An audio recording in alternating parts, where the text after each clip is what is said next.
नमस्कार दोस्तों, एस्ट्रो ज्योति पर मेरे ज्योतिषीय चैनल में आप सभी का स्वागत है। आज का विषय में गोचर इस कड़ी को आगे बढ़ाते हुए हम गोचर इस विषय पर इस भाग में चर्चा करेंगे। इस भाग में हम देखेंगे गोचर कुंडली फलादेश किस तरह होता है और किस तरह इसे देखा जा सकता है। अगर हम ज्योतिष का विचार करें तो ज़ोडियाक बेल्ट जो है उसमें सारे राशियां जो नक्षत्रों से बनती है उसमें ग्रहों का भ्रमण होता है। इस ग्रहों के भ्रमण को मैंने पिछले पार्ट में आपको बताया था कि गोचर कहते हैं। गो यानी तारा और चर मन चलना, इसका मतलब ही गोचर है। तो इस पार्ट में हम आगे चल के देखते हैं कि ये गोचर का भ्रमण किस तरह होता है।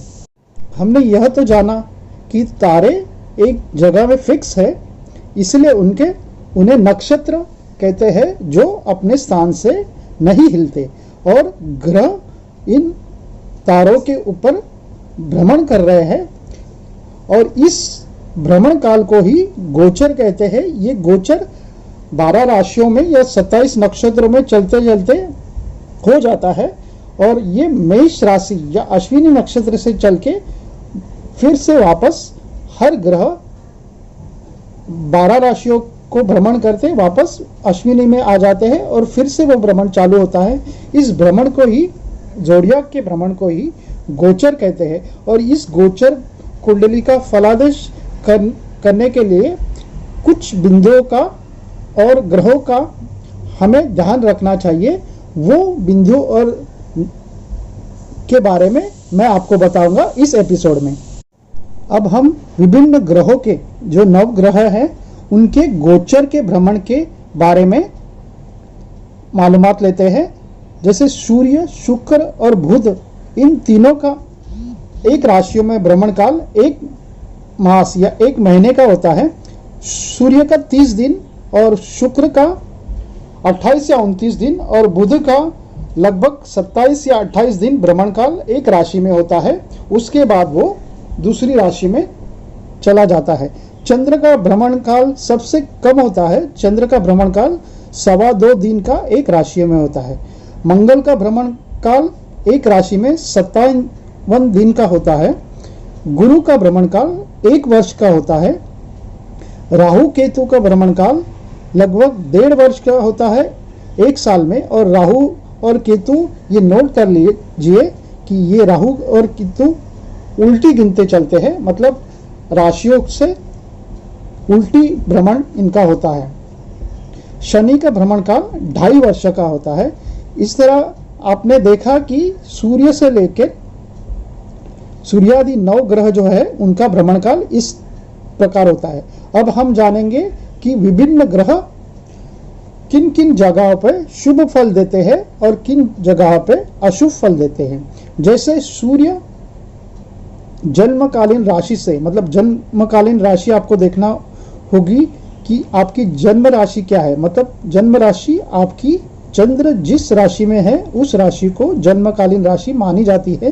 तो जन्मकालीन राशि अगर आपकी जो भी है, मतलब मेष राशि है जिसमें आपका चंद्र है, तो जन्मकालीन राशि से सूर्य 3, 6, 10वें और 11वें भाव में शुभ फल देता है और बाकी भाव में ये अशुभ फल देता है। अब आते हैं चंद्र की तरफ। चंद्र जन्मकालीन राशि से पहले, 3, 6, 7वें, 10वें और 11वें भाव में शुभ फल देता है और बाकी भाव में भ्रमण करते हुए ये अशुभ फल देता है। मंगल जन्मकालीन राशि से 3, 6 और 11वें भाव में शुभ फल देता है और बाकी भावों में ये अशुभ फल देता है। बुध जन्मकालीन राशि से 2, 4, 6, 8वें, 10वें, 11वें भाव में शुभ फल देता है और बाकी भावों में ये अशुभ फल देता है।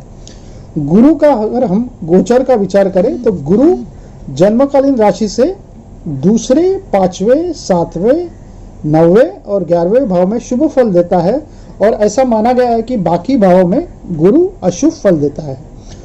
शुक्र जन्मकालीन राशि से पहले, दूसरे, तीसरे, चौथे, पांचवें 8वें, 9वें, 11वें और 12वें भाव में भी शुभ फल देता है और बाकी के भाव में ये अशुभ फल देता है।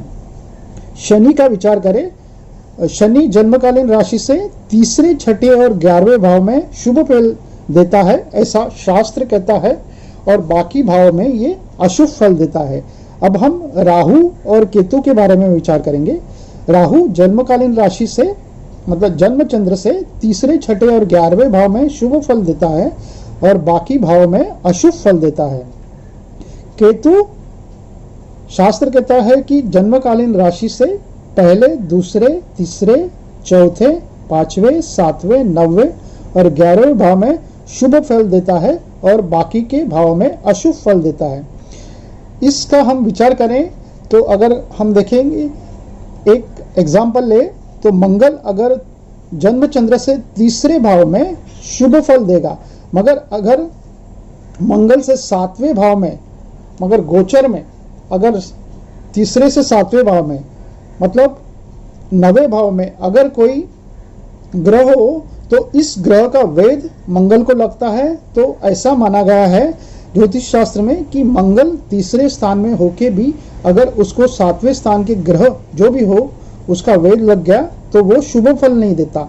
ये वेद के बारे में जो भी 7वें भाव में ग्रह आ जाता है उसका वेद लगने से हर एक ग्रह में वेदानुसार वो शुभ फल नहीं देता, वो समफल देता है, ऐसे ज्योतिष शास्त्र में विचार किया गया है। तो इस तरह मैंने ये द्वितीय या दूसरे पार्ट में आपको गोचर के दूसरे पार्ट में ये बताया कि गोचर हम जन्म राशि से और ग्रहों के अनुसार किस तरह देखते हैं। धन्यवाद।